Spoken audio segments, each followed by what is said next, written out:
언젠가 기도원에서 말씀을 전한 적이 있습니다. 예배 이후에 어떤 분이 상담을 하는데, 목사님, 저는 참으로 복이 없는 사람입니다. 제 인생은 너무나도 불행한 시절을 보냈습니다. 어머니는 무당이었는데 늘 그것을 보면서 자랐고 친구들의 놀림 속에 살았습니다. 남편의 복도 없습니다. 처음에는 좋은 남편 만났다고 잘 살았는데 남편이 노름에 빠진 이후에 술을 먹고 폭행을 하고 가산을 탕진하고 끝내는 별거하였습니다. 너무너무 스트레스를 많이 받아 병원에 가서 진찰을 받아 봤지만 어떤 병명인지는 전혀 병이 없다고 하는데 늘 이렇게 힘이 빠지고 무력하고 화가 치밀어 살 수가 없을 것 같습니다. 정말 죽겠다 싶어서 내가 이제 예수를 믿게 되었는데 도무지 예수를 믿긴 믿지만 믿음이 자라나지 않아요. 하나님은 왜 나에게 이런 불행한 삶을 살게 합니까? 어떻게 하면 믿음이 자라날 수 있습니까? 어떻게 하면 나도 이와 같이 축복을 받으며 살아갈 수 있습니까? 라고 하는 내용이었습니다. 여러분은 무슨 말을 해줄 수 있겠습니까? 이런 상황 속에 예수 믿게 된 것, 여러분 그 자체는 참으로 목회자가 봐도 기적입니다. 그런데 늘 마음속에 들려오는 소리가 있답니다. 예수를 믿으면서도 마귀가 나를 괴롭히는데 너는 남편 복도 없다, 너는 친정 복도 없다, 지금 너 처지를 봐라, 사람들이 너를 뭐라고 하겠느냐, 사람들이 무시를 한다. 자꾸만 하나님을 믿으면서도 그 소리가, 그 울림이, 그 마음이 떠나지 않는다는 겁니다. 또 어떤 한 분이 옆에 있던 60대 부부가 30대 된 청년을 데리고 와 기도원에 왔는데 평소에는 조용한 아이가 이 본당 기도원에 안 들어가겠다고 발작을 일으킨다고 합니다. 우리 아이는 최근에 교회를 잘 다니는데 어느 날부터 교회에 와서 찬송을 하면은 함께 찬송하는 것이 아니라 이상한 개성을 지른다는 겁니다. 그리고 꼭 말씀 시간만 되면은 말씀을 듣지 않고 꼬박꼬박 졸고 왜 그런지 모르겠다고. 그래서 인근 있는 목사님과 함께 그 청년에다가 이렇게 함께 안수 기도를 했습니다. 청년은 땀을 뻘뻘 흘리면서 눈동자에 초점을 잃어버린 채 그러다가 안구가 재빠르게 막 왔다 갔다 돌아가다가 발악을 하다가 그냥 힘이 쭉 빠진 듯 눈치를 보고 있습니다. 옛날에는 이런 분들이 참 많이 계셨죠. 교회마다 이런 사람들이 꼭 교회는 몇 분이 계셨어요. 그리고 권사님들이 기도하는 사람들이 늘 기도해 주었습니다. 왜 이런 인생이 어떻게 하면 정말로 하나님 앞에 진정한 믿음을 가지고 건강한 삶을 살 수 있겠습니까? 오늘날은 어떻습니까, 여러분? 이런 사람들이 안 보인다고 정말 없는 것일까요? 그런데 오늘 가만히 보면 개인을 넘어서 가정적으로, 사회적으로 너무나도 형통하지 못하는, 상상하지 못하는 상황들이 많이 벌어지고 있습니다. 여러분, 동물과 사람이 결혼하여 가정을 인정한다고 하는 이 말이 여러분은 어떻게 이것이 정상적으로 들립니까? 그러나 동물과 사람이 결혼하여서 가정을 이루어서 세대로 이와 같이 인정해주는 나라가 있습니다. 우리나라에도 마찬가지죠. 이제 시동을 걸었다고 합니다. 여자가 결혼하고 남자가 결혼해서 가정으로 인정해서 그렇게 때로는 그들에게 이 연금을 준다고 합니다. 스웨덴은 성은 두 개가 아니라고 말을 합니다. 남성과 여성이 아니라 자기가 성을 결정할 수 있다고 이야기를 합니다. 그래서 성이라고 하는 것은 몇 가지라도 이와 같이 인정해 주는 것, 소수의 그런 사람을 인정해 주는 것을, 성소수자들을 보호하자는 겁니다. 만약에 이런 일에 누군가가 거절을 하고 그리고 그 사람을 터부시하게 되면 인권을 침해하는 것이고 성소수자의 인권을 이렇게 빼앗는 것이기 때문에 평등하지 못한다고 이야기를 합니다. 사랑하는 성도 여러분, 여러분의 육신이 건강할 수 있기를 바랍니다. 여러분의 영과 혼도 마지막 시대를 살아가면서 이 현대 시대에 강건하기를 축복합니다. 오늘 본문은 요셉에 대한 이야기입니다.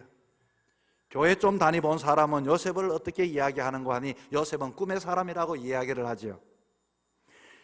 그의 형들도 요셉을 뭐라고 하는 거 아니? 저 꿈꾸는 자가 온다. 누가 봐도 요셉을 보기만 보면 꿈꾸는 자를 다 알고 있습니다. 요셉은 어려서부터 꿈을 꾸는 자였고, 그리고 그의 인생을 가만히 보면은 마지막에는 꿈을 이룬 사람이 요셉이었습니다.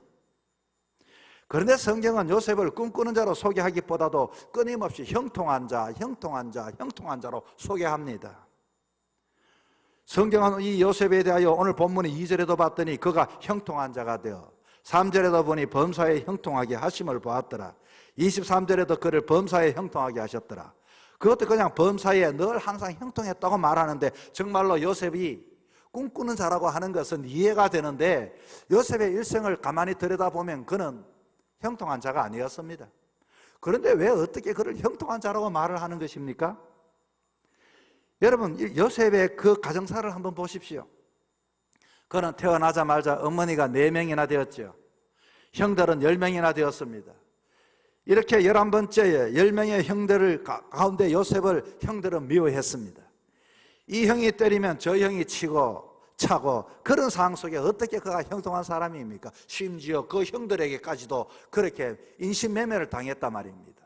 그리고 요셉이 가는 곳마다도 늘 언제나 어려움을 당했고, 언제나 힘든 일을 당했고, 그는 결국 그렇게 모함을 받고, 그렇게 교도소 감옥까지도 갔던 그 사람을 보고 왜 자꾸 성경은 형통하다고 말하는 것입니까? 여러분 어떻습니까? 예수를 믿고 하나님을 섬기면서도 힘들고 어렵습니까? 그런데도 우리는 형통한 자가 될 수가 있습니다. 그게 어떻게 가능하고 내가 받아들일 수 있는 이야기겠습니까?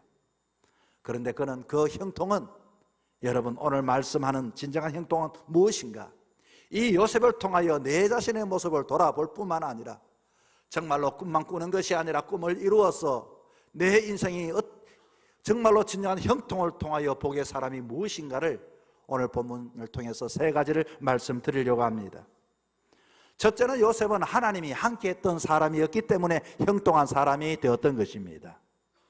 오늘 본문 2절에 여호와께서 요셉과 함께 하심으로, 3절에도 그 주인이 여호와께서 그와 함께 하심을 보며, 요셉의 인생은 철저하게 하나님과 함께 했다고 하는데, 우리는 이 고난이 있느냐 없느냐, 어려우냐 힘드냐, 이 상황을 바라보고만 지금 현재의 상황을 바라보고 낙담할 때가 얼마나 많은지 모릅니다. 아마 사랑하는 성도 여러분, 우리가 신앙의 삶을 가다가도 때로는 내가 믿음을 가지고 있으면서도 지금 현 상황이 너무 어렵기 때문에 형통하지 못하다고 생각할 수도 있습니다. 왜 나에게 이렇게 고통이 올까, 아픔이 올까라고 우리는 스스로에게 묻기도 하고 하나님 앞에도 많이 기도를 드립니다. 그 가운데 우리가 진정 물어봐야 할 게 있습니다. 하나님, 저는 하나님과 지금 함께 하고 있습니까? 여러분, 이것을 먼저 물어봐야 합니다. 사람들은 어렵고 힘들면 누군가가 다 함께 하기를 원하지요. 그래서 늘 언제나 가만히 보면 함께 하긴 하는데, 세상 사람들이 고난과 고통을 이겨내는 것과는 별반 다르지 않는 방법으로, 세상적인 방법으로 함께 할 때가 많이 있습니다. 세상 사람들은 힘 있는 사람과 함께 하려고 합니다. 문제가 풀려지기만 한다면 내가 어떠하든지 세상적인 방법으로 문제를 풀려고 합니다. 그러다 보니까 예수 믿는 사람도 하나님을 믿는 사람도 거짓이나 불법한 방법으로 문제를 풀어가려 하는 것이 우리들의 모습 아닌가요? 어떤 자리를 얻기 위해서 겉모술수와 편가름과 협박과 매수, 세상 사람만 그렇게 합니까 여러분? 예수 믿는 사람은 그렇게 하지 않을까요? 내가 좀 이 문제 풀려졌으면 좋겠다고 생각하면서 세상 사람들이 사용하는 그 방법, 여러분 그것이 형통입니까? 그렇게 해서 형통한다고 생각해 보십시오. 그 형통이 얼마나 오래 가겠습니까? 분명한 것은 함께하되 하나님과 함께해야 하는데, 요셉은 이 비법을 알았던 것입니다. 하나님의 아들이 이 땅에 인간의 몸을 입고 탄생하게 될 때, 예수님이 이 땅에 내려오셨을 때에 성경은 그를 향해 이렇게 말합니다. 그 이름은 임마누엘이라. 임마누엘이 뭡니까? 우리와 함께 하시는 하나님이십니다. 우리는 주님과 함께 해야 형통한 인생이 되는 것을 가르쳐 주고 있습니다. 인생의 이 땅의 삶을 살아갈 때 이미 죄를 저질렀기 때문에 남자들은 땀을 흘려야만 하고 여자들은 산모의 고통을 인생이라고 하는 것은 그런 인생인데, 그 가운데 오늘 현재 보이는 그 삶에 대해서 형통을 이야기하는 것이 아니라 하나님과 함께하는 인생은 어려움이 와도 형통한 인생으로 바뀔 줄 믿으시기 바랍니다. 3절에 봤더니 그의 주인이 여호와께서 그와 함께 하심을 보고 또 여호와께서 그의 범사에 형통하게 하심을 보았다.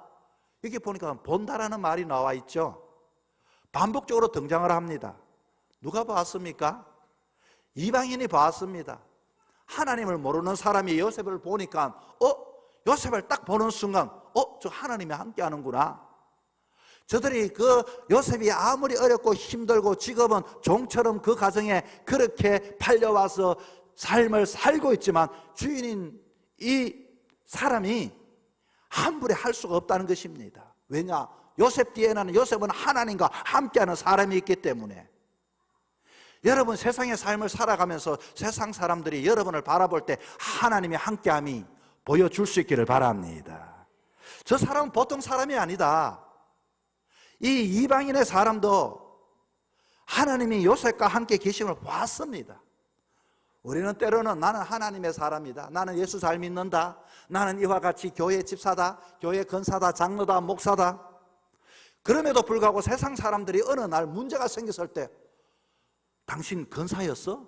당신 집사였어? 당신 교회 다녔어? 목사였어? 나도 교회 몰랐는데. 이런 경우가 여러분 얼마나 많이 있습니까? 왜 그런 삶을 삽니까? 그러나 이 요셉은 가는 곳마다 하나님이 함께 하심을 통하여 세상 사람들이 어려운 길을 걸어가도 그와를 함부로 대하지를 못했다, 그 말인 것입니다. 사람들은 내 주위에 이런 사람이 있다는 것을 때로는 보이려고, 야, 나 누구 알아? 나는 이와 같은 사람 알아? 나는 이 사람 옆에 있어? 그러나 우리가 진정 보여줘야 할 것은 나의 삶을 통하여 하나님이 나와 함께 하심을 보이는 사람이 형통한 사람이 되는 것입니다. 여러분, 하나님이 함께하는 사람, 어떻게 하나님이 요셉과 가는 길에 함께 하겠습니까? 그냥 하나님이 일방적으로 함께 할 수도 있겠지만 요셉은 매사에 하나님 제일 주의로 삼았기 때문인 것입니다. 날마다 자신의 어떤 일을 하든지 하나님이 내 앞에 계시다, 신전의식사상, 범사에 하나님을 의식하며 살았습니다. 잠언 3장 6절에 너는 범사의 그를 인정하라. 그리하면 너의 길을 지도하시리라. 이것이 요셉의 삶의 중심이었습니다.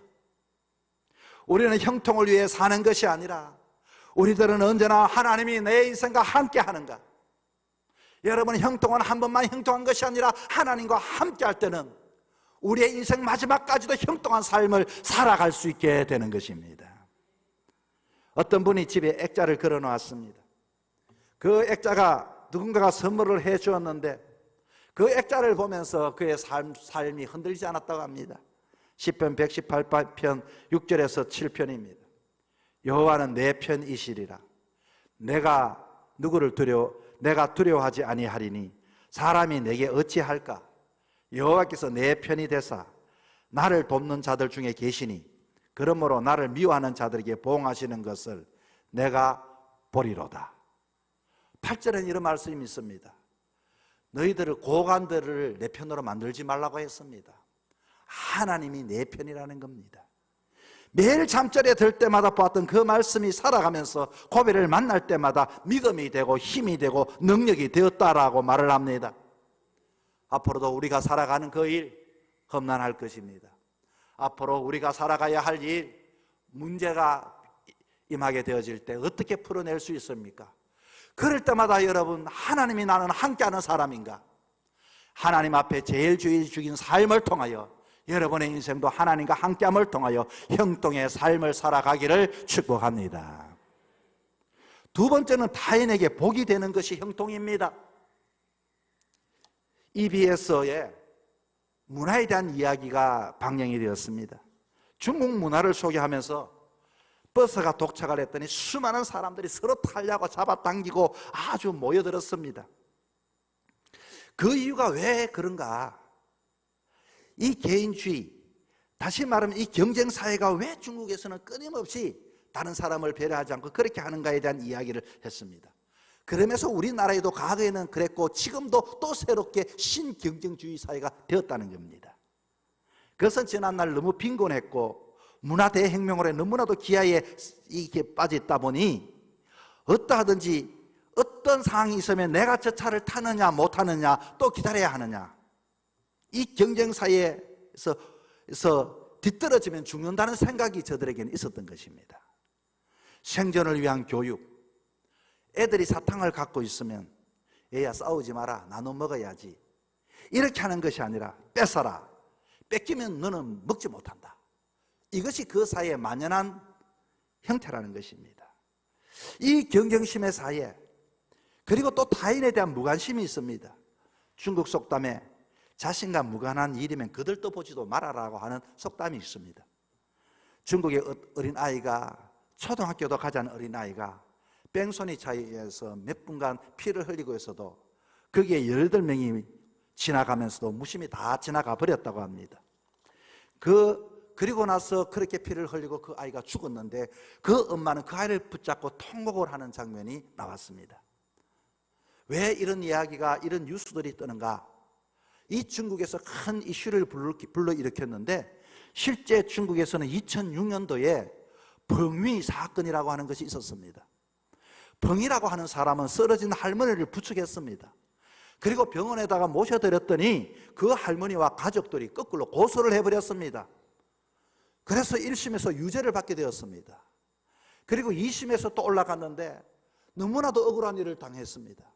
2심에서 이들이 고소를 취하지 않았다면 정말로 누명을 쓸 뻔했습니다. 그 사건으로 인하여 중국 사회는 불신의 기폭제가 되어서 가족만을 믿는다, 세상에 어떤 사람이 있어도 그냥 그들도 보지도 않고 관심도 두지도 않고 쓰러져 죽어도 모두가 그 일에 무관심하는 것이 그 사회의 하나의 형태가 되었다고 하는 것입니다. 예수 믿는 게 뭡니까 여러분? 옛날에 왕가의 자손의 집에 마부가 있었습니다. 예수를 잘 믿었습니다. 그 마부는. 그런데 마부는 이 왕손에게 예수를 전하고 싶지만 신분의 차이가 너무 커서 말 한마디를 못했어요. 하루는 자기의 주인과 단둘이 지방을 나들이 하게 되었는데 이제 두 사람이 서로 마주보고 이렇게 앉아있을 때 쉴 때에 정말로 이 마부가, 예수 믿는 마부가 이렇게 요청을 했습니다. 주인님, 예수 믿으십시오. 그럴 때 주인이 너 같은 쌍놈이 예수 믿으면 양반 되느냐? 마부가 말합니다. 아닙니다. 믿음이라는 것은 그런 게 아니라 제가 예수를 잘 믿으면 제가 마부 노릇 더 잘해야지요. 예수 잘 믿으면 쌍놈이 양반 되는 게 아닙니다 여러분. 예수 잘 믿어서 정말로 그렇다면은 내 영달에만 내 것만 이와 같이 챙겨가는 게 아닙니다. 여러분, 축복의 통로가 된다는 것은 내가 복을 받는다는 이야기 아니겠습니까? 마부 노릇 더 잘하는 것입니다. 많은 성도들이 예수 잘 믿으면 여러분 신앙생활 잘하면 마부 노릇 더 잘하는 것입니다. 예수 믿으면 직장생활 잘하는 것입니다. 여러분이 가는 모임마다 사람들이 필요하고 가는 곳마다 여러분을 찾게 되는 것입니다. 요셉은 억울하게 남의 나라에 종이 팔려 종이 되었지만 종으로 최선을 다했습니다. 그가 머무는 곳마다 요셉을 보면서 그곳에 하나님이 계신 것을 보았습니다. 사랑하는 성도 여러분, 여러분의 인생의 가치는 어디 두고 있습니까? 내가 무엇을 배웠느냐? 얼마나 똑똑하냐? 내가 가졌느냐? 어떤 자리에 있느냐? 그 가치 아닙니다. 세상의 가치는 다 내려올 때가 있습니다. 내가 가지고 있어 다 놓고 갈 때가 있습니다. 우리가 정말로 심판하고 인정할 분은 세상 사람들이 아니라 하나님이십니다. 이 땅에 어떻게 살았느냐? 소명 감당했느냐? 너를 통하여 이와 같이 사람이 복을 받았느냐? 위로를 받았느냐? 은혜를 받았느냐? 여러분이 가는 곳마다 축복의 통로가 되기를 주의 이름으로 축복합니다. 세 번째는 어떤 환경이든지 흔들리지 않는 것이 형통입니다.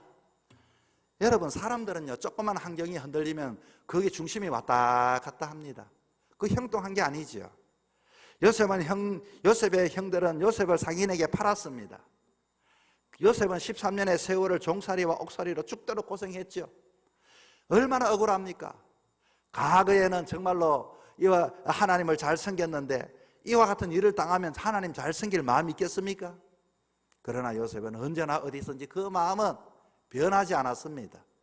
요셉의 일생을 살펴보면 수많은 상처를 받을 수밖에 없는 환경이었지만 그에게는 열등감도 없었고, 그리고 그는 애굽의 총리가 되었어도 교만함도 찾아볼 수가 없습니다. 그는 한결같은 마음을 가질 수 있었습니다. 여러분, 한결같은 마음 가질 수 있기를 바랍니다. 세상에 가치 있는 것은 뭐가 가치 있습니까? 여러분, 언제 어디서나 하나님으로, 우리는 하나님의 마음으로서 우리 마음을 채워야 합니다. 이 불신의 시대에는 어떻게 믿음을 지킬 수 있겠습니까? 여러분, 지난 주간 예수님을 사랑하고 찾았던 적이 얼마나 됩니까? 예수님 사랑합니다. 예수님 사모합니다. 예수님 경험하고 있습니다. 여러분, 마음에 세상이 가득한 사람은 주님을 생각한 적이 없이 한 주간 열심히 살았을 것입니다. 그러나 여러분, 우리는 소중한 것을 귀하게 여깁니다. 여러분, 여러분 인생에 뭐가 귀합니까? 여러분 집에 금이 있습니까? 어디에 두었습니까? 소중한 곳에, 여러분 정말로 소중한 곳에 두지 않습니까? 우리 마음이 얼마나 소중한지 모릅니다. 우리 마음이 상처받으면, 우리 마음이 힘들면 다 힘들고 상처받습니다. 우리 마음을 어디 두겠습니까? 세상에 두겠습니까? 아니면 주님께 두겠습니까? 여러분, 중요한 여러분의 마음이 그토록 중요하고 우리 인생이 중요하다면 우리들은 우리의 마음에 주님을 모시고 사는 사람들이 되어야 하는 것입니다. 우리가 일주일 동안 세상 염려 걱정에 빠져 살다가 이 마음 가지고 그렇게 고통하는 이 마음, 우리 마음이 행복하지 않습니다. 잠언 4장 23절에는 모든 지킬 만한 것 중에 더욱 너의 마음을 지키라. 생명의 근원이 이에서 남이니라. 그렇습니다. 보석이나 고가의 골품을 잘 보관하는 것처럼 여러분, 어쩌면은 우리가 하나님 말씀, 정말로 가장 소중한 것을 내 마음에 우리는 늘 언제나 이렇게 담아두고 보관하며 살아가야 하는 것입니다. 얼마나 우리 마음을 소홀히 하고 삽니까? 여러분, 아무 책이나 보고 아무 말이나 귀에 담아서 안 됩니다. 너무 많이 공부하고 너무 많이 일하고 너무 많은 것을 소유하려고 하다 보니, 스케줄이 많다 보니 우리는 우리 마음에 기도하고 말씀 묵상하고 주님과 대화할 시간이 없을 때가 많이 있습니다. 주님과 보내는 시간 소홀히 하면 처음에도 말씀에 대한 관심이 줄어들 수밖에 없고 기도에 대한 열망이 식어질 수밖에 없고, 이와 같이 믿음과 신앙의 삶은 쇠퇴되고 퇴색되어져 갈 수밖에 없습니다. 우리는 일주일의 삶을 살아갈 때도 내 마음이 흔들리지 않게 내 마음속에 주의 음성을 듣고 주의 말씀을 묵상하고 그렇게 사는 사람이 될 때 우리의 마음은 흔들리지 않습니다. 요셉은 아버지 집에 있을 때나 형들에게 팔려 애굽으로 끌려갔을 때나 보디발의 아내에게 이와 같이 유혹을 받고 그녀가 거짓말을 해도, 억울하게 옥살이를 해도 그의 마음은 변함이 없었습니다. 하나님을 향하였습니다. 신실하신 하나님, 전능하신 하나님, 모든 것을 이루시는 하나님. 충분히 그는 원수를 갚을 수 있는 그 상황 속에 형들이 그의 앞에 엎드려 절할 때 자기를 팔아먹었던 그 형들 앞에 원수를 갚을 수도 있습니다. 그런데 요셉의 마음은 흔들리지 않았습니다. 여전히 형들을 사랑했습니다. 오히려 사랑의 눈물을 흘리고 형들이 살 수 있는 길을 열어주었습니다. 환경에 휘둘리는 인생, 여러분, 그런 인생이 아니라 우리는 하나님 말씀으로 든든한 인생이 되어야 하는 것입니다. 저도 여러분의 인생도 소중하기 때문에 그런 것입니다. 세상 사건 때문에 좌절하시겠습니까? 흔들리시겠습니까? 형통한 비결은 우리 마음속에 주님이 날마다 내 마음에 함께할 때 우리는 내 자신을 이기고 환경을 이겨낼 수가 있게 되는 것입니다. 요셉의 형통 어떤 것입니까? 하나님 제일주의입니다. 하나님과 함께 했습니다. 환경에 요동하지 않았습니다. 언제든지 내가 개인주의와 배금주의에 빠져 있는 것이 아니라 나를 통하여 축복의 통로가 되었습니다. 남은 여정의 삶도 이렇게 멋있게 형통의 삶을 통하여 하나님께서 이 세상에 보내준 여러분의 꿈을 이루는 우리 성도님이 될 수 있기를 주의 이름으로 축복합니다.